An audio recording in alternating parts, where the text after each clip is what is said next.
আগামী 28শে আগস্ট তৃণমূল কংগ্রেস দুভাগে বিভক্ত হয়ে গেছে এবং তাদের তরফে মানে দুভাগে তারা ছাত্র পরিষদের দিবস পালন করতে চলেছে। এখানে আপনার দেখুন, ছাত্র পরিষদ একটাই, যেটা জাতীয় কংগ্রেসের ছাত্র পরিষদ। এটাকে অনেকদিন ধরে এরা চুরি করেছিল, এদের হাতে সরকার ছিল, টাকা ছিল, পুলিশ প্রশাসন ছিল, গুন্ডা ছিল। এখন সত্যিকারের যারা ছাত্ররা, তারা একটাই ছাত্র পরিষদ জানে এবং একটাই ছাত্র পরিষদের প্রোগ্রামে আসবে মহাজ্যোতি সদনে 28 তারিখে, যেটা হলো কংগ্রেসের ছাত্র পরিষদ, এনএসইউআই যেটা সর্বভারতীয় স্তরে, তাদেরই খালি প্রোগ্রাম হবে। এই চোরদের ব্যাপারে আমরা রিকোয়েস্ট করছি আপনাদেরকে, পুলিশ আপনার মানে রিপোর্টারদের এবং যারা এই চোরদের ব্যাপারে যত কম কথা বলা যায় তত ভালো, কেন এরা চোররা তাহলে 5 বছর ধরে এইসব নোংরামির মধ্যে দিয়েই মানুষকে বিভ্রান্ত করবে এবং যে সরকারের বিরুদ্ধে যে প্রশ্নগুলো করা উচিত, সরকারের যে কাজগুলো হচ্ছে না সেটা নিয়ে আন্দোলন করা উচিত, এগুলো কিছু করবে না। খালি নিজেদের ব্যক্তিগত স্বার্থের জন্য এরা নিজেদের লড়াই লড়ে যাচ্ছে, মানুষের জন্য কিছু করছে না।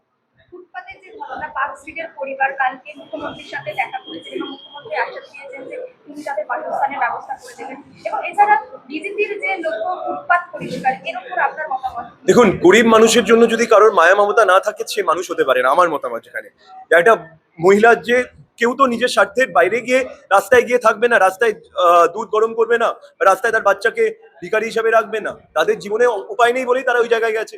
তাহলে দেশের সরকারের উচিত, রাজ্য সরকারের উচিত তাদের পাশে দাঁড়ানো। আমি বলছি না যে পুরোনো দিনে যেটা হয়েছে ঠিক হয়েছে, কিন্তু আজকে তো নতুন সরকার, আজকে নতুন সরকারকে এত বড় ম্যান্ডেট দিয়েছে, তো তারা যদি রাস্তা থেকে সরিয়ে নেবে তাহলে কোথায় যাবে? সেই জায়গাটুকু তারা বলে দিক, তাদের জন্য কিছু একটা আয়োজন করে দিক। আমি শুনেছি যার মন্ত্রী, বিজেপির মন্ত্রীরা কি বলেছেন আর মুখ্যমন্ত্রী যেটা বলেছেন তার মধ্যে অনেকটা তফাৎ আছে। তো বিজেপি এবার ঠিক করুক তারা কে তাদের কথাটা বলবে, তার মুখ্যমন্ত্রী বলবে না তাদের মন্ত্রীরা বলবে, যারা অমানবিক ভাবে একটা মহিলার উপরে চিল্লালো। আমি একবারও বলছি না যে ফুটপাত পরিষ্কার করার দায়িত্ব থেকে সরকারকে সরে আসা উচিত, কিন্তু মানবিকতা যদি সরকারের মধ্যে না থাকে তাহলে ঠিক মানুষের জন্য সরকার হতে পারে না।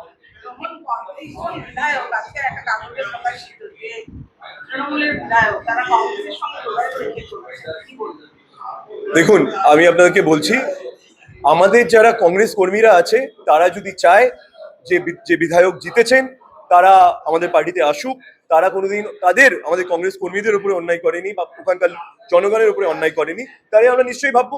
দেখুন, আমাদের সঙ্গে ওদের সর্বভারতীয় নেত্রী, সর্বভারতীয় নেতা, তারা যোগাযোগ করে চলছে। তাদের পার্টিটা বেশি দিন থাকবে না, তো তাদের কাছে আগামী দিনে একদল হয়তো বিজেপি যাবে, কিন্তু যারা সত্যিকারের আইডিওলজি মেনে চলে তারা কংগ্রেসেই আসবে। তো তাদের কাছে তার উপায় নেই, তৃণমূলটা শেষ হয়ে গেছে, এখন খালি টাকা পয়সার যে ভাগদানটা আছে সেটা ওরা মেটাতে চাইছে। কংগ্রেসই একমাত্র ভবিষ্যৎ।